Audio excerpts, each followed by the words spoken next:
জীবনে পণ্ডিতি আর বাহাদুরি তো কম করো নাই। আল্লাহ দেখা দিয়েছে মহামারী করোনা, কত কঠিন। ব্যবসায়ীর ব্যবসা বন্ধ, চাকরি বন্ধ, স্কুল বন্ধ, কলেজ বন্ধ, দোকান বন্ধ, ট্রেন বন্ধ, ফ্যাক্টরি বন্ধ, সব দুনিয়া জোড়া বন্ধ। আমার আল্লাহ কয় তাকায় দেখ, আমার কোরআনের মাদ্রাসা একটাও বন্ধ হয় নাই। এর নবীর আশিক, চোখের সামনে তাকাইয়া দেখ আমার মাওলার কুদরতের কারিশমা। করোনার সময় মাস্কের উপরে মাস্ক, ট্রিপল মাস্ক। এখন নাকি গবেষকরা লেকচার দিয়ে কয় যারা টিকা লাগাইছে এগো নাকি এখন বিপদ আছে সামনে। দেখছেন নি কারবার?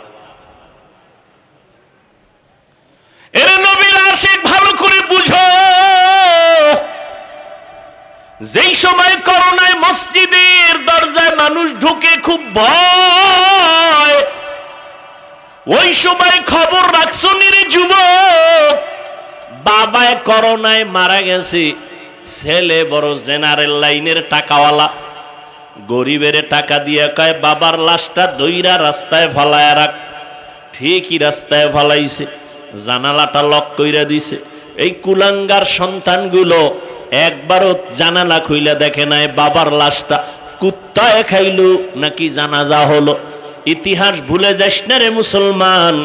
এই বাংলাদেশের শত শত করোনার লাশ আমার দেশের প্রশাসনের কিছু ভাইয়েরা আর আমার দেশের টুপিওয়ালা উলামায়ে কেরামরা এই করোনার লাশগুলো কাঁধের মধ্যে নিয়া গোসল করাইয়া, কাফন পরাইয়া, জানাজা পরাইয়া কবরে দাফন করেছেন। একজন হুজুরেও করোনায় মরে না। অনেকে তো এখনো মাস্ক লাগায়। হাত ধুই, আমরা যে আজীবন অস করছি খানার আগে হাত ধুইও, দোনো হাতের কবজা, কানে হান দে না।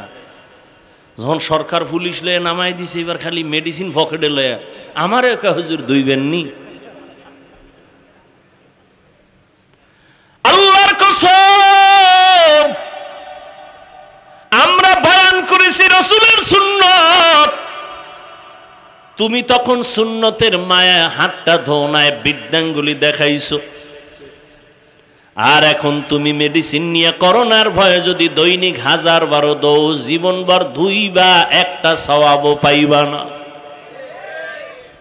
আর মদিনাওয়ালা নবীর সুন্নাত 1500 বছর আগে সুন্নাত নিয়ম করে গেছেন। বর্তমান দুনিয়ার গবেষকরা, চিকিৎসা বিজ্ঞানীরা এগুলো গবেষণা কইরা বলতেছে, এই যুবকেরা সারাটা রাত মোবাইল হাতে নিয়ে গুগলে যা, জীবনভর তো আকামি করলি, আজকে একটা ভালো কাজ করিস রে বাবা। আজকে মোবাইল সারা রাত মোবাইল সামনে নিয়ে তাকায় তাকায় কবিরা গুনাহ করে করে করে করে চেহারাটারে নষ্ট করে ফেলেছ। অথচ নিজেরে তো ভাবো তুই দুনিয়ার বড় একজন দামি মানুষ, অথচ তোমার চেহারার মধ্যে কোনো আকর্ষণ নাই, কোনো লাবণ্যতা নাই, কোনো উজ্জ্বলতা নাই। গুনার কারণে তোমার শরীরটা দুর্বল, যৌবনও শেষ, জীবনও শেষ, লেখাপড়াও শেষ, চরিত্র ধ্বংস। একবারও চিন্তা করো না রে বাবা, তোমার পরিণাম ফলটা কেমন হবে। ও যুবক আল্লাহর গোলাম, সারা দুনিয়ার চিকিৎসা বিজ্ঞানীরা একমত, মোহাম্মদ নামের মনীষী, বিজ্ঞানীদের ভাষা মোহাম্মদ নামের মনীষী শেষ নবী, যেই কয়টা থিওরি উম্মতের দিয়ে গেছেন, যেগুলোকে মুসলমানের ভাষায় সুন্নত বলা হয়, এগুলো শুধু সওয়াব না, শরীরের জন্য মহা ঔষধ। খানার আগে কইছে দোনো হাতের কবজা দুইবা, যেই প্লেটে খাইবা ওই প্লেটে না, ভিন্ন পাত্রের মধ্যে দোনো হাতের কবজা ধুইয়া বসবা। নাম্বার 2, খালি মাথায় বসবা না, খানাটা ডান দিক দিয়া শুরু করবা, হালকা একটু লবণ নিয়ে খাইও, এটা রসুলের আদর্শ।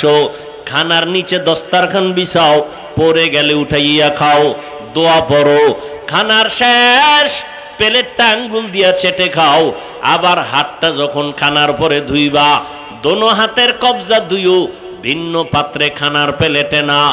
3 নাম্বার দামি একটা নবীর আদর্শ, খানা খাইয়া যে তোমরা জুটা বানাও, জুটা।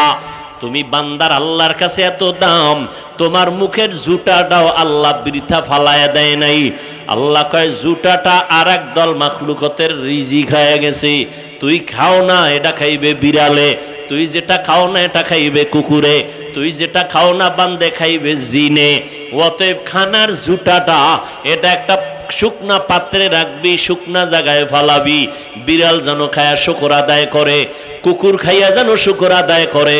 পানির মধ্যে ফেলবি না। গাদ্দারিয়ার রসুলের সুন্নতের বিপরীত আমল। সুন্নত হলো শুকনা পাত্রের মধ্যে জুটা ফালাও, পানির মধ্যে ফেলবা না, আল্লাহ বেজার হয়ে যাবে। কি ওয়াজ নিবেন আজকে বাড়িতে? এই একটা ওয়াজ নিয়ে যান যে জীবন ভর আর জুটা পানিতে ফেলবো না। বিড়ালের খানা, কুকুরের খানা, জিনের খানা নষ্ট করবেন কেন? খবরদার, রসুলের সুন্নত শরীরের জন্য মহা ঔষধ। রোজা, এই যে রমাজান গেল, কত আল্লাহর বান্দা রোজা রাখে নাই, আছে না নাই? একদল হাসতে হাসতে বলছে আমি রোজা রাখবো কেন, আমার ঘরে কি ভাতের অভাব? আমরা কি ভাতের অভাবে রোজা রাখছি? ওরে রোজা তো হিন্দুরাও রাখে, বৌদ্ধরাও রাখে, ইহুদিরাও রাখে, খ্রিস্টানেরাও রাখে, ওদের নাম আলাদা, সিস্টেম আলাদা, ওরা না খাওয়ার সাধনা করে, আমরা না খাওয়ার ভেতর থেকে আল্লাহ পাওয়ার সাধনা করি। আবার একদল রোজা রাখছে তারাবি পড়ে নাই, এখানে আশেকে রসুলের কেউ নাই। আবার তারাবি পড়েছে কিন্তু পুরাটা 20 রাকাত পড়ে নাই, আছে না নাই? কিও ভাই পড়লা পুরাটা কেন পড়লা না? কয় আমার ঘুমের ভিতরে নবীর সাহাবী ওমরের সাথে ঝগড়া হয়েছিল, এই জন্য আমি 20 রাকাত পড়ি না। আল্লাহ হেদায়াত দান করুন। হায় হায় হায় হায়, এই যে এখানে এত মানুষ ফজর পড়ে নাই, জহুর পড়ে নাই, আসর পড়ে নাই, মাগরিব পড়ে নাই, এশাও পড়ে নাই, পুরা আশেকে রসুল এখানে বয়ে রয়েছে। টাটকা আশেক চায়ের দোকানে গিয়ে কইবে অষ্টা যাই হয়েছিল কিন্তু অমুক জায়গা দিয়ে বাস দিয়ে গেছে। কে কইব? যে 24 ঘন্টা সুন্নতের বিরুদ্ধে চলে সে বলবে। আল্লাহ আপনি হেদায়াত দান করুন। আল্লাহ তাআলা পরীক্ষার জন্য পাঠাইলেন রে যুবক, 5টা জিনিসের দ্বারা আল্লাহ পরীক্ষা নিবেন। পাস করার জন্য একটা পুঁজি লাগবে, ধৈর্য। ধৈর্য নামের এই পুঁজি অর্জন করলে 5টা জিনিসে পাস। 1 নাম্বার যেই জিনিসটা দিয়া আল্লাহ পরীক্ষা নিবেন ওই জিনিসের নাম হলো ভয়। মিনাল খাউফি ওয়াল জু', 1 নম্বরে হলো ভয়। ইমাম শাফিঈ রাহমাতুল্লাহ আলাইহি বলেন এখানে ভয় দ্বারা উদ্দেশ্য হলো আল্লাহ তাআলার ভয়। বান্দা তুমি পর্দা করলে আল্লাহ খুশি, তোমার ম্যাডাম বেজার, শালি দুলাবাই বেজার, আল্লাহরে বেজার করবা না তোমার ম্যাডাম রে বেজার করবা, এটাই হলো তোমার ইমানের পরীক্ষা। ভালো করে বুঝো। আবার আর একটা ভয় আছে মানুষের পক্ষ থেকে ভয়। যদি এখানে কোরআনের বয়ান দাও একদল বলে হতে দিব না, আছে না নেই? এই ভয়ে কি তুমি আল্লাহর দ্বীনের কাজ ছাইরা দাও না মজবুত করে ধরো, এটাও তোমার পরীক্ষা। ফিলিস্তিনের জমিনে ইসরায়েলের পক্ষ থেকে ভয়, যদি আল্লাহকে মানো তোদের উপরে আক্রমণ। ইসরায়েলিরা এত ভয় দেখানোর পরে ফিলিস্তিনের মুসলমানরা বলে কল্লা দিব, তারপরও আল্লাহর ঘরের ইজ্জত রক্ষার জন্য পিছপা হব না। এক আল্লাহর বান্দা 2 ছেলে শহীদ হয়ে গেছে, সন্তান 2টা নাই, মানুষের ঘুরে ঘুরে মিষ্টি খাওয়ায় আর হাসে। সাংবাদিকরা কয় তুমি হাসো কেন, মিষ্টি খাওয়াও কেন? বলে আমি আল্লাহর শুকর আদায় করি, আমার 2টা সন্তান শাহাদাতের দরজা দিয়ে জান্নাতে চলে গেছে। আমি অনেক আনন্দিত, আমিও রেডি হইতেছি, এই পথে আমিও চলে যাব। আর আমগো দেশের কিছু কুলাঙ্গারেরা কয় নবীরে গালি দিছে, কোন দেশে না, ফ্রান্সে। বাঙালি হুজুরেরা লাফায় কেন বলেনি? কথা কন না কেন? এখানে লাফালাফি করে কেন? তুমি বুঝবা কি ভালোবাসার? একটা মাইয়ার জন্য একটা যুবক কয় মরে যাও, আম্মা কয় তোরে এমপির মাইয়া এনে দিমু, দরকার নেই, আমার ফেতনি বালা। একটা মাইয়ার জন্য তুই জীবন দিয়ে পাইলে কি? তার ঘামের থেকে মেশকের ঘেরান, কয় না। তাহলে তার জন্য জীবন দিবি, কয় ভালোবাসা। নেতার জন্য জীবন দেয়, দলের জন্য জীবন দেয়, ব্যক্তির জন্য জীবন দিতে পারো।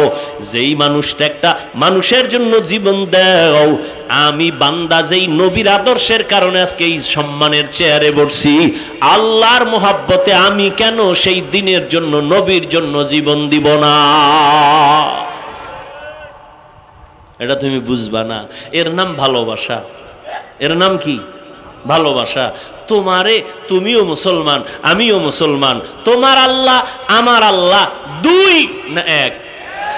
এই তাল মিলায়ও না, হাসা কইরা কও আসলেই কি আল্লাহ এক? সাক্ষী দাও। তোমার নবী আমার নবী, বলো। তোমার কোরআন আমার কোরআন, তোমার ধর্ম আমার ধর্ম, তোমার কাবা আমার কাবা, তোমার কালেমা আমার কালেমা। তোমার আমার দুনিয়াতে আসার সিস্টেম নাকি শুধু মেঘনাওয়ালারা লঙ্গি ভরে আসছিল নাকি? বিদায়বেলার সিস্টেম কি? কাফন হবে তিনটা, আমি বক্তার একটা বেশি, রিক্সার ড্রাইভার গরিব হওয়ার কারণে কাফন একটা কম। সবার কয়টা? তিনটা। মহিলাদের পাঁচটা, ঠিক নি? প্রধানমন্ত্রী মহিলা, তিনি যদি দুনিয়া থেকে বিদায় হয়ে যান, তার সম্মানে 5 কাপড়ে একটা বেশি হবে। হবে? আহা, কালারও না, কালার আলাদা। তাবলিগওয়ালাদের কালার একরকম, কি চরমনেওয়ালাদের কালার আর এক রকম।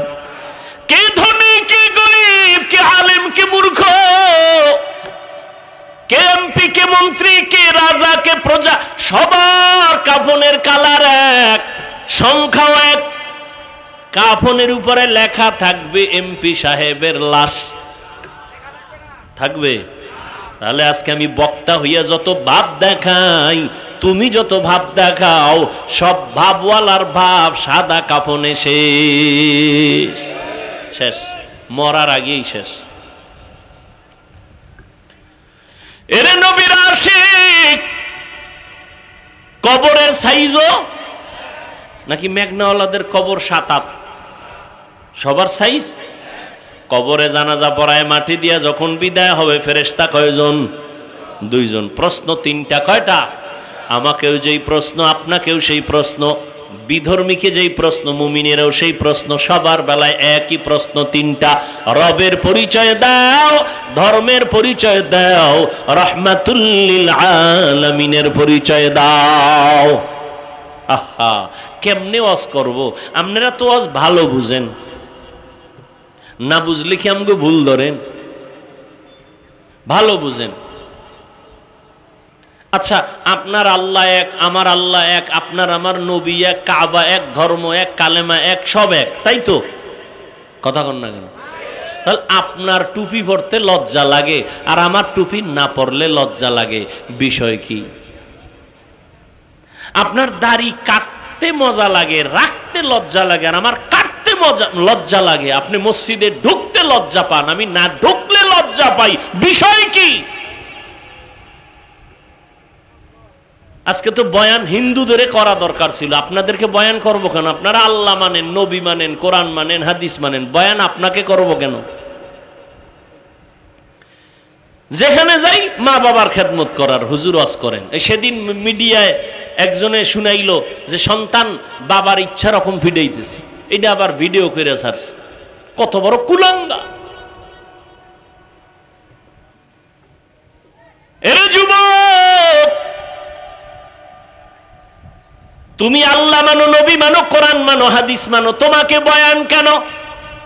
অথচ পায়ে ধরে ধরে 12টা মাস তোমাদের পেছনে দৌড়াই, বিনয়ের সাথে ওয়াজ করি, মনে হয় তোমার টাকার কেনা গোলাম। এরপরেও তুমি নামাজ পড়তে চাও না, রোজা রাখতে চাও না, মা বাবার খেদমত করতে চাও না।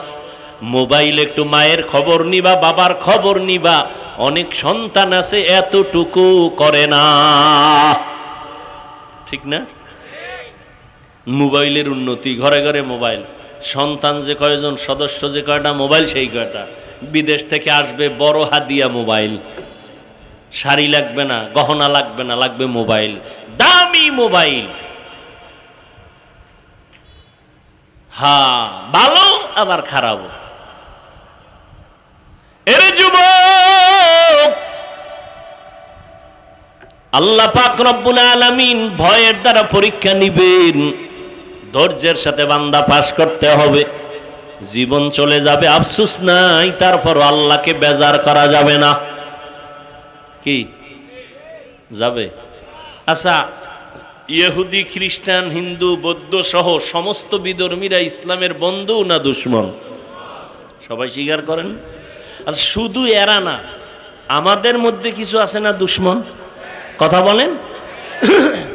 ওই যে কোরআনের আওয়াজের মাইক একটু কমাইয়া দাও, বহু বন্ধু আছে। গানের আওয়াজ কমাও, এরম কোনো বন্ধু ভাই নেই। কথা ঠিক না? এই যে উপজেলা চেয়ারম্যান সাহেব বলছে না যে আমি 5 বছর আছি, তো ওয়াজ মাহফিল চলবে, বন্ধ হবে না। কথা বলেন না কেন?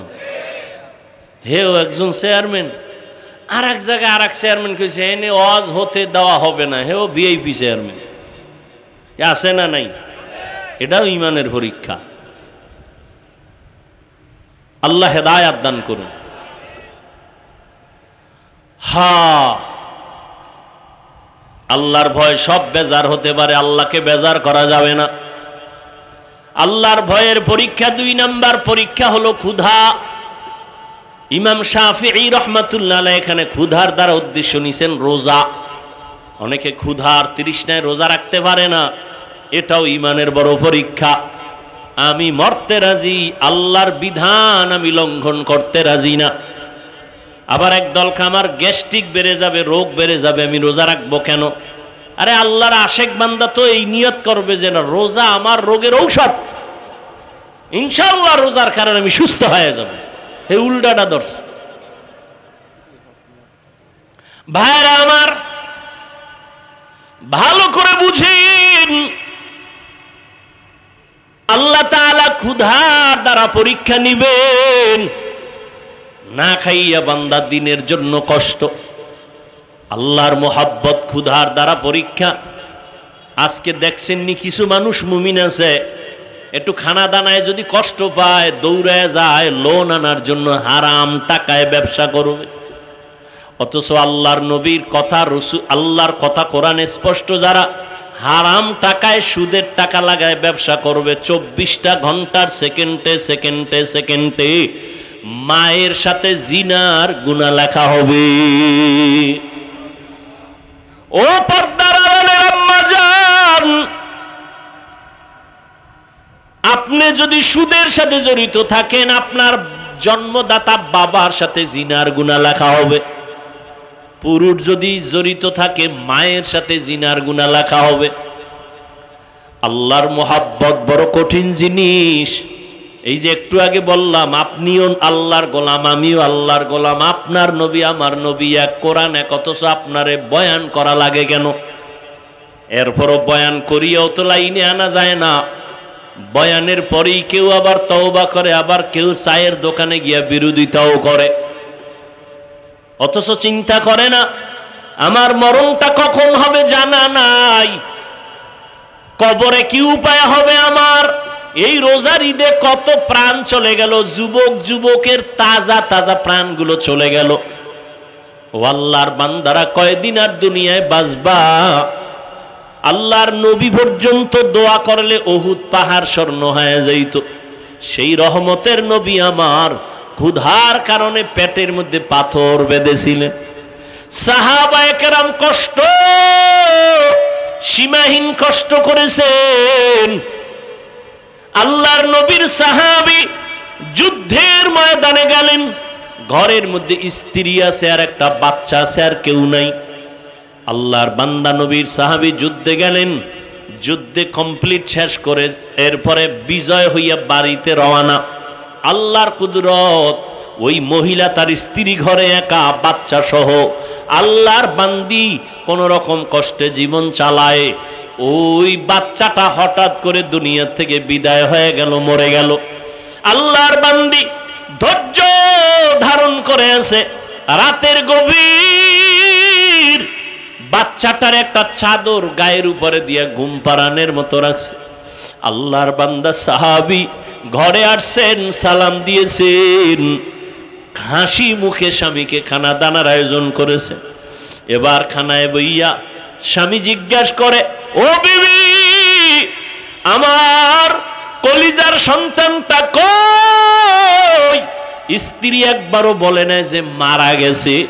আল্লাহর বান্দি কয়, আমগো সন্তানটা ঘুমায়। যুদ্ধের ময়দান থেকে আসছে, আল্লাহর বান্দি চিন্তা করলেন এখন পেরেশানি দেওয়া যাবে না, তো ঘুম হবে না। যুদ্ধে তো অনবরত ঘুম নষ্ট হয়েছে। রাতের বেলা ঘুমায় গেলেন স্বামীও, স্ত্রীও ঘুমায়ছেন, বাচ্চাও ঘুমাচ্ছে। ফজরের আজান হয়ে গেল, নামাজ পড়লেন দুজন। নামাজের পরে আল্লাহর বান্দি কেমন বাবার সন্তান, কেমন আল্লাহর বান্দি, আল্লাহর ভয়, স্বামীকে ডাক দিয়ে কয়, স্বামী মনটা ফ্রেশ? বলে হ্যাঁ ফ্রেশ। একটা কথা বলবো, কষ্ট নিবেন নি? বলে না। বলে কথাটা হলো, আপনার কাছে যদি কেউ কোনো জিনিস আমানত রাখে, রাখবেন নি? বলে হ্যাঁ রাখবো। কয় সময় মতো যদি চায় দিবেন নি? কয় দিব। কয় দেওয়ার পরে মনে কষ্ট আসবে নি? কয় না, আসবে না।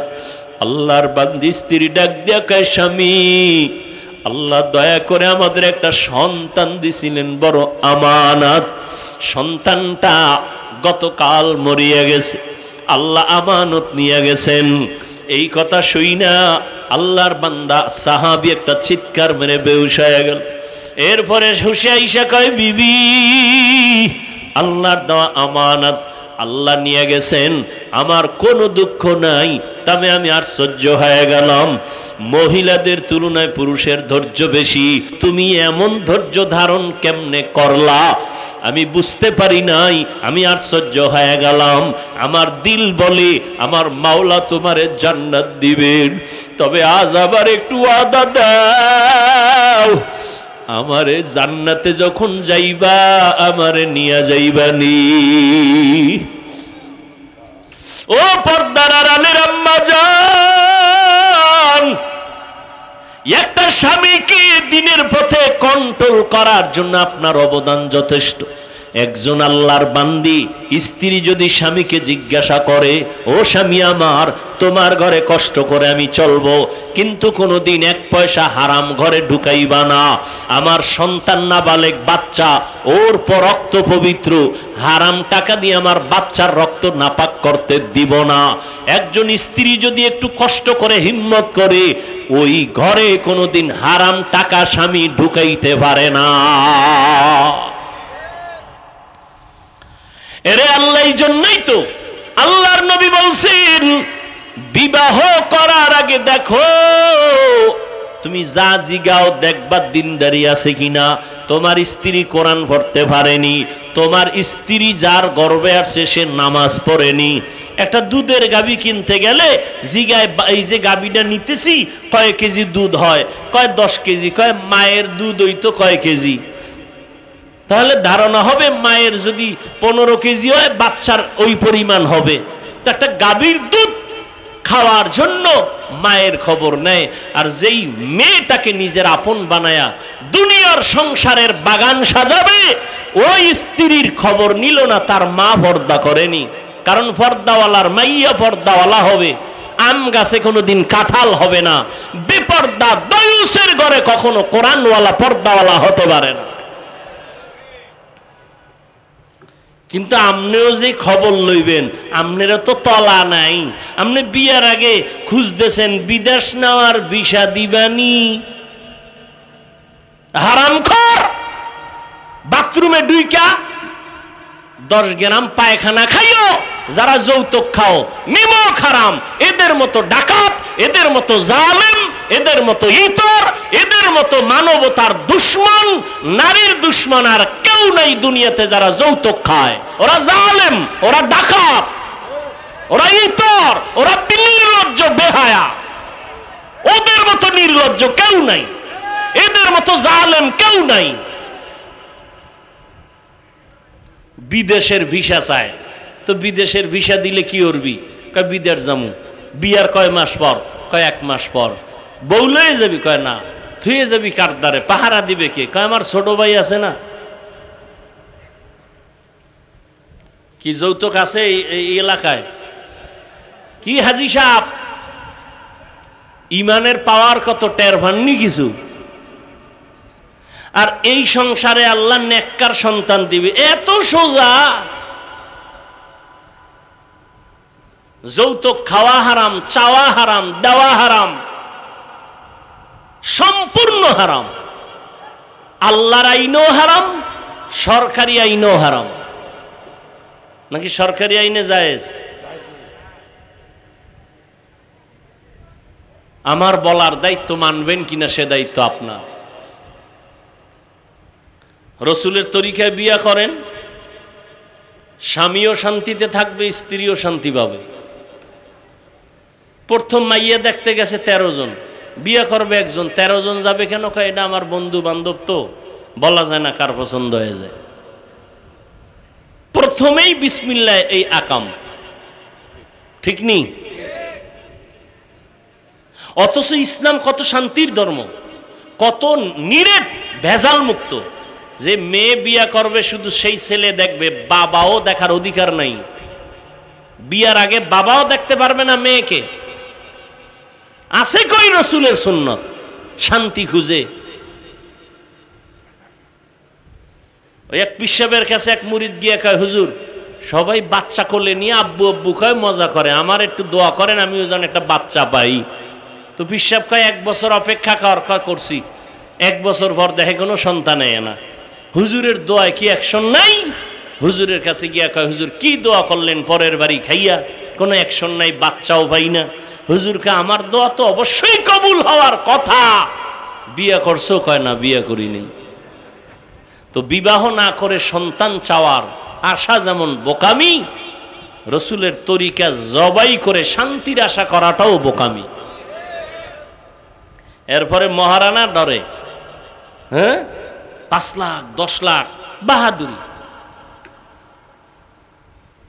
যারা রসুলের মোহাব্বত অন্তরে রাখেন, পাক্কা নিয়ত করেন মোহরে ফাতিমি ছাড়া কোনো বিয়া হবে না।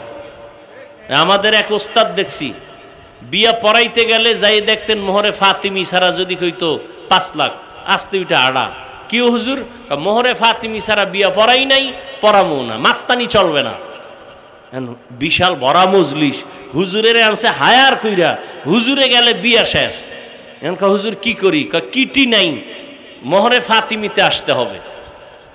তাহলে স্বর্ণ টর্ণ দিয়ে দেই 5 লাখ টাকার, 10 লাখ টাকার দাও, মোহর হতে হবে ফাতিমি। আর এখন এখানেও একটা চূড়ান্ত বাটপারি, চূড়ান্ত ধোঁকাবাজি। একটা মেয়েকে আটকানোর জন্য এই ফাইজলামি করে কিছু বন্ধু বান্ধবরা পরামর্শ দেয়, কয় মোহর বাড়াও, 5 লাখ ধরো, 10 লাখ ধরো, সাইরে দিলে যাবে কই চান্দু। আর মোহর না দিয়া যখন দেয় না, কয়ে বাসর রাইতে মাপ লইয়া লাইছে। এ আর এক শয়তানি। মাপ লইলে আবার কোডে উঠলে দেওয়া লাগে কেন? কিসের মাপ?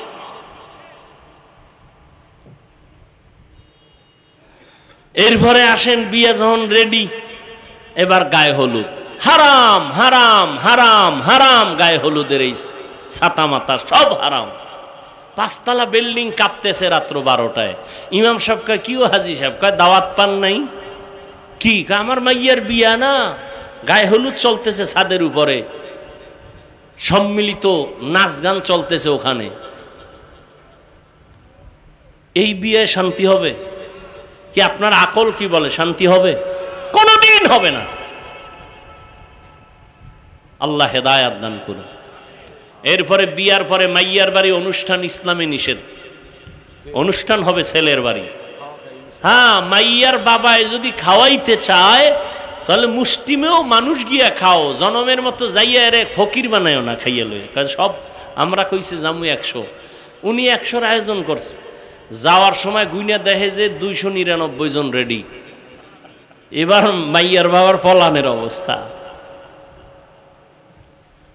এরপরে সব ভেজালে ভেজালে এই সংসার কেমনে শান্তির হবে? আল্লাহ হেদায়াত দান করেন।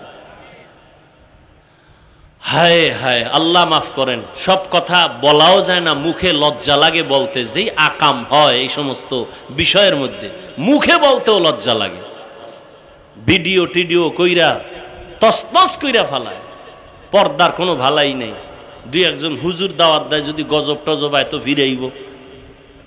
কি বিয়ার অনুষ্ঠান মানে একটা মিনি সিনেমা হল, তো হুজুরের দাওয়াত দিছে ইমাম সাহেব, হুজুরে দেয় সর্বনাশ, এখানে ঢুকি কেমনে?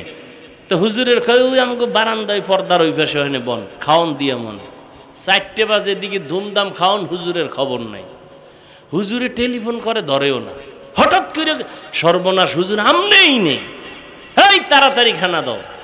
হুজুরের দিয়ে ওই সিফা দিয়া হেরে বিদায় দিছে। এদিকে আসা যাইব না, হুজুরের সব জাহান্নাম, হুজুর ওই সিফায় বয়ে থাকবে। এই হইল অবস্থা। বিবাহের শান্তি কিভাবে হবে? পার্লারে নিয়ে যেই পরিমাণ সাজায়, নাম কালা মানুষের আস্তা জোনাকির আলো বানায়, চিনা যায় না এটা মানুষ না হলুমান। আল্লাহ সব ভাইকে হেদায়াত দান করুন। রাগ করতেছেন আপনারা? আপনাদের শান্তির জন্য বইলা গেলাম কথাগুলো। আমার কোনো ব্যক্তিগত স্বার্থ নাই, কারো উপর আক্রোশ নাই। আমার একটা যুবক কলিজার মানুষ, সে শান্তিতে জীবন যাপন করবে। জীবনের আপন স্ত্রী, স্ত্রীকে শান্তির জন্য একজন নেককার দরকার, কোরআন পড়নেওয়ালা দরকার, ভালো মায়ের সন্তান আনো। আর নিজেও নিয়ত ভালো করো, 2 হাতে কামাই করব, কোনদিন ফকিন্নির মতো শ্বশুর বাড়ি 1 টাকাও চেয়ে নিব না। তোমার আল্লাহ হাত দিছে না, তুমি ফকিন্নির ভাব ধরো কেন? ওই যে সাংবাদিকরা ঢাকার শহরে 2-1টারে ধরে, ভিক্ষা করে হাত নাই, খুইজা টুইজা বাইর করে বস্তার মশা খুইলে দেয় যে হাত সোজা। হারে ভিডা রে ভিডা, এই হলো আমাকে অবস্থা। আল্লাহ 2টা হাত দিছে, বেটা জিদ নাই, তুই না পুরুষ, তুই কি মহিলা? তোর জিদ নাই, জিদ করবি, নিজের পায়ে দাঁড়ায় বিয়া করবো, শ্বশুর বাড়ির থেকে ফকিন্নির মতো 1 টাকাও চেয়ে নিব না, বরং শ্বশুরের গোষ্ঠী সুদ্ধা আমি কামাই করে খাওয়াবো, বাহাদুরির সাথে চলবো, বউ যেন কোনোদিন চোখ তুলে কথা বলতে না পারে। আর বিয়ার শুরুতেই বউয়ের গোলাম হয়ে গেছে, আর কন্ট্রোলে আনবা কেমনে? আগে থেকে ফ্রি মাইন্ড, আসার পরে ডোন্ট মাইন্ড। ওর নাম ধরে ডাকে স্বামীর হৃদয়, হৃদয় স্ত্রীর নাম ধরে ডাকে বেবি। Free mind. এইবার যখন সন্তান একটা হইছে না, ফ্রি মাইন্ড, সন্তানও ডাকে একদিন বড় হইয়া হৃদয়। বাবারে বাবা কয় না, হৃদয়। বাবাকে কিরে কয়, ডোন্ট মাইন্ড। মায়েরে ডাকে বেবি। মানুষের সামনে যদি এরম হয় তো উপায় কি? একটা জুতার বাড়ি খাওয়া ভালো। সন্তান আব্বুও ডাকে না, আম্মুও ডাকে না, হৃদয় আর বেবি ডাকে। কি করা যায়? ঘটক সাহেব বুদ্ধি দাও, তুমি না মাঝখানে আসিলা। বুদ্ধি দিয়া কয় কোনো বুদ্ধি নাই, জুতার বাড়ি ছাড়া তো একটা বুদ্ধি আছে।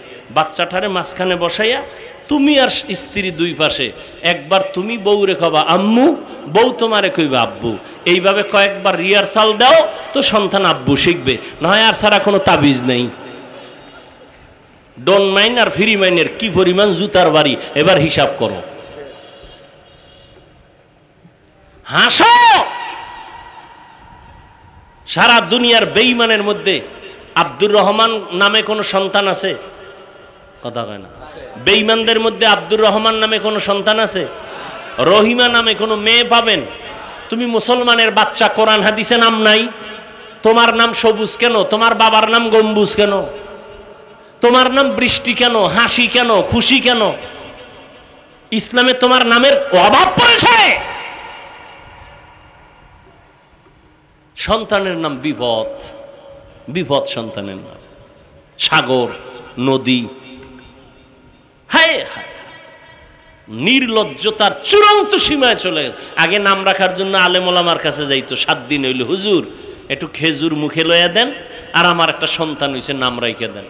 এখন আর দরকার নাই, গুগলে সার্চ দিয়ে নাম বের করছে, নাম বের করছে, নাম রাইখে থুইছে। উল্টা পাল্টা নাম, এটি মুখে আনতেও লজ্জা লাগে। আল্লাহ হেদায়াত দান করুন।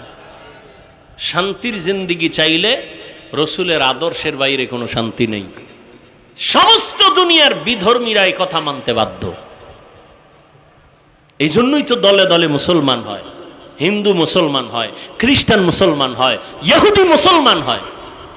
মুসলমানের ঘরে জন্ম নিয়া মুসলমানের বুঝাইতে পারলাম না। আল্লাহ সবাইকে হেদায়াত দান করুন। ভয়ের মাধ্যমে পরীক্ষা, ক্ষুধার মাধ্যমে পরীক্ষা, সম্পদের ঘাটতির মাধ্যমে, মানে ইমাম শাফিঈ বলেন এখানে যাকাত উদ্দেশ্য। কিয়ামতের আগে বড় লোকেরা যাকাত দিবে না, জরিমানা মনে করবে, অথচ যাকাত আল্লাহর বিধান। সংক্ষেপে বলে ফেললাম, যাকাত দাও, মাল থেকে দান সদকা করো, এটা বড় পরীক্ষা। 4 নাম্বার, জানের ঘাটতি। আল্লাহ সন্তান দিয়ে নিয়ে যাবেন, আবার অসুস্থ বানায় রাখবেন, আল্লাহর মুহাব্বতের পরীক্ষা। তুমি এই জায়গায় ধৈর্য ধারণ করে আল্লাহর উপরে ভরসা করে চলো। 5 নাম্বার, ফলের দ্বারা পরীক্ষা। ইমাম শাফি রহমাতুল্লাহ আলাইহি বলেন এখানে ফল দ্বারা উদ্দেশ্য তোমার সন্তান। মহিলাদেরকে আল্লাহ কোরআনে বলছেন এরা জমিনের ক্ষেত, ক্ষেতের ফসল হলো সন্তান। এই সন্তান দিয়ে আল্লাহ পরীক্ষা নিবেন। ইন্নামা আমওয়ালুকুম ওয়া আওলাদুকুম ফিতনা। আল্লাহ বলেন সম্পদ আর সন্তান হলো তোমার পরীক্ষার বস্তু। আল্লাহর কাছে যদি পাশ করতে চাও, সন্তানটারে নেককার বানাও। ও যুবক, তোমাকে আমি এতক্ষণ বয়ান যাই করলাম, একবারও কিন্তু বলি নাই আমগো মতো হুজুর হও, স্কুল কলেজ ছেড়ে দাও, একবারও বলি নাই। তাবলিগ চরমনাই না করলে, উজানি না গেলে জাহান্নামে যাইবা বলি নাই। তুমি যে লাইনে থাকো, আমার দাবি একটা, ডাক্তারি পড়ো আলহামদুলিল্লাহ, ইঞ্জিনিয়ার হও, একজন প্রফেসর হও, স্কুলে পড়ো, কলেজে পড়ো আলহামদুলিল্লাহ, চাকরি করো, ব্যবসা করো, বাধা নাই। তবে অনুরোধ, তুমি নবীর তরিকা মেনে 5 বেলার নামাজ পড়ো, মা বাবার দোয়া নাও, আলেম ওলামাদের সাথে বেয়াদবি করবা না, মুরব্বির দোয়া নিয়ে ভালো ব্যবহার নিয়ে চলো। তুমি ডাক্তার হলো, তোমার সম্মান থাকবে আকাশ বরাবর। তুমি মরিয়া গেলে তোমার নামে ইতিহাস লেখা হবে সুনামের সাথে। তুমি ইঞ্জিনিয়ার হও, তোমার সম্মান থাকবে সবার উপরে দেশব্যাপী। তুমি একজন প্রফেসর হও, তোমার সুনাম হবে সারা দেশব্যাপী। যদি তুমি মা বাবার দোয়া নিয়ে চলতে পারো, তুমি উলামায়ে কেরামের দোয়া নিয়ে পরামর্শ নিয়ে চলতে পারো, আজকে থেকে তৈরি হও। স্কুলে পড়ি, কলেজে পড়ো, আর যেখানেই থাকো, একটু চিন্তা করো, তোমার মতো যুবক জীবনে মাদ্রাসায় পড়ে নাই, স্কুলে পড়ে, কলেজে পড়ে, চাকরি করে, ব্যবসা করে, 5 বেলার নামাজ পড়ে, আছে না নাই? তুমি কেন পারবা না রে বাবা? তোমার মতো যুবক র্যাব, আর্মি, পুলিশ, বিডিআরে চাকরি করে, আজকে তাকায় দেখো নামাজ ছাড়ে না। তুমি কেন পারবা না? তোমার মতো যুবক ব্যবসা করে, চাকরি করে, তোমার মতো যুবক নদীর মধ্যে মাছ ধরে, নামাজ ছাড়ে না। তোমার মতো যুবক ড্রাইভারি করে, নামাজ ছাড়ে না। নদীর মধ্যে জমিনে কৃষি কাজ করে, নামাজ পড়ে। তুমি কেন পারবা না? আজকে থেকে তওবা করো, মা বাবার দোয়া নিয়ে চলো। ও আল্লাহর বান্দারা, এখন থেকে তওবার নিয়ত করো। মরিয়া গেল আর নামাজ ছাড়বা না, দাড়ি কাটবা না, বেপরদায় চলবা না, মা বাবার সাথে বেয়াদবি করবা না, আর কখনো কারো উপরে জুলুম করবা না। ও যুবক, মুরব্বীদের দোয়া নিয়ে, উলামায়ে কেরামের পরামর্শে, নবীর তরিকা মানিয়া চলবা। তওবা করার মতো যদি অন্তর তৈরি হয়, মুনাফিকি অন্তরে যদি না থাকে, খাঁটি তওবার নিয়ত যাদের আছে, 2 হাত আল্লাহকে দেখায়া দাও। আয় আল্লাহ, হাতগুলো কবুল করে নেন, তওবা কবুল করে নেন, তওবার উপরে মজবুত হইয়া চলার মতো তৌফিক দান করেন, আমিন।